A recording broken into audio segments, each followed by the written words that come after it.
Hello guys, कैसे हो आप लोग। उम्मीद करता हूँ आप लोग सब अच्छे होंगे। तो भाई यार, आज की इस वीडियो के अंदर जो मैं बनाने वाला हूँ एक कमाल का लाइट, जो कि भाई आप लोग जो है अपने घर के अंदर जो है सजा सकते हो, डेकोरेशन वगैरह में लगा सकते हो, जो कि भाई काफ़ी ज़्यादा जो है कमाल का लगने वाला है। तो आज की इस वीडियो के अंदर हम लोग वो उसी लाइट को जो है बनाने वाले हैं। और उससे पहले जो है मैंने जो है पहले से ही जो है वैसा लाइट एक बना रखा है। तो आप लोग जो है देखो वो जो लाइट है वो कैसा लगता है।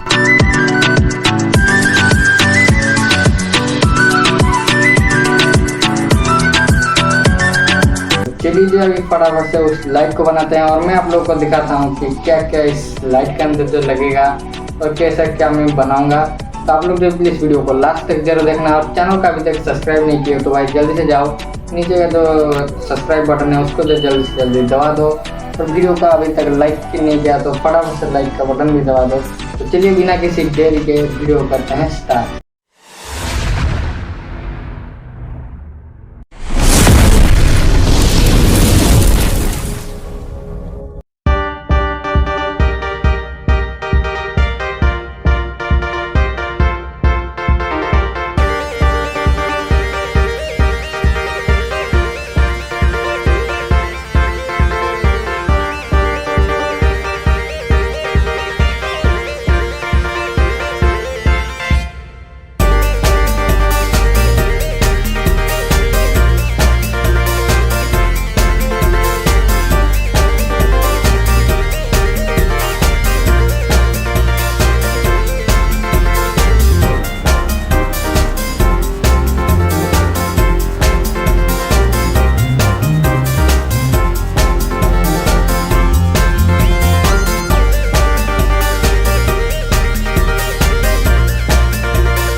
दोस्तों। आप लोग को ये कैसा लगा कमेंट करके ज़रूर से बताना, और भाई आप लोग भी जो इसको ज़रूर से एक बार ट्राई करके देखना, कितना ज़्यादा कमाल का लगता है। तो भाई आज के लिए बस इतना ही। अभी तक आप लोगों ने चैनल को सब्सक्राइब नहीं किया तो भाई जल्दी से जाओ चैनल को सब्सक्राइब कर दो, हमारे ऐसे ही डीजे लाइट के रिलेटेड आइडियाज़ वीडियोज़ देखने के लिए।